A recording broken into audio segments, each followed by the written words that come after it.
തമന്നയുമായി 20-25 ദിവസമെടുത്തു ഡേറ്റിംഗിന് വിജയ് വർമ്മ. തമന്ന പാട്ടിയുമായി താൻ എങ്ങനെ ഡേറ്റിംഗ് ആരംഭിച്ചെന്ന് വെളിപ്പെടുത്തി നടൻ വിജയ് വർമ്മ. ലവ് സ്റ്റോറീസിൽ ശരിക്കും കാമദേവന്റെ റോളായിരുന്നു. പക്ഷേ ഞങ്ങൾ ഡേറ്റിംഗ് ആരംഭിച്ചത് ഷൂട്ടിങ്ങിനിടയിലല്ല. ഷൂട്ടിങ്ങിന് ശേഷം ഞങ്ങളൊരു റാപ്പ് പാർട്ടി നടത്തണമെന്ന് തീരുമാനിച്ചു. പക്ഷേ പാർട്ടിക്ക് എത്തിയത് 4 പേർ മാത്രം.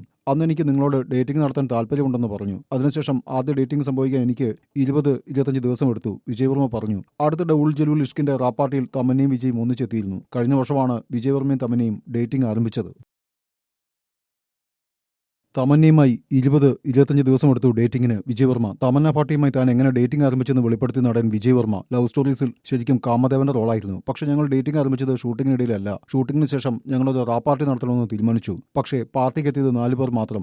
അന്ന് എനിക്ക് നിങ്ങളോട് ഡേറ്റിംഗ് നടത്താൻ താല്പര്യമുണ്ടെന്ന് പറഞ്ഞു. അതിനുശേഷം ആദ്യ ഡേറ്റിംഗ് സംഭവിക്കാൻ എനിക്ക് 20-25 ദിവസമെടുത്തു, വിജയ് വർമ്മ പറഞ്ഞു. അടുത്തിടെ ഉൾ ജലൂൽ ഇഷ്കിന്റെ റാപ്പ് പാർട്ടിയിൽ തമന്നയും വിജയും ഒന്നിച്ചെത്തിയിരുന്നു. കഴിഞ്ഞ വർഷമാണ് വിജയ് വർമ്മയും തമന്നയും ഡേറ്റിംഗ് ആരംഭിച്ചത്.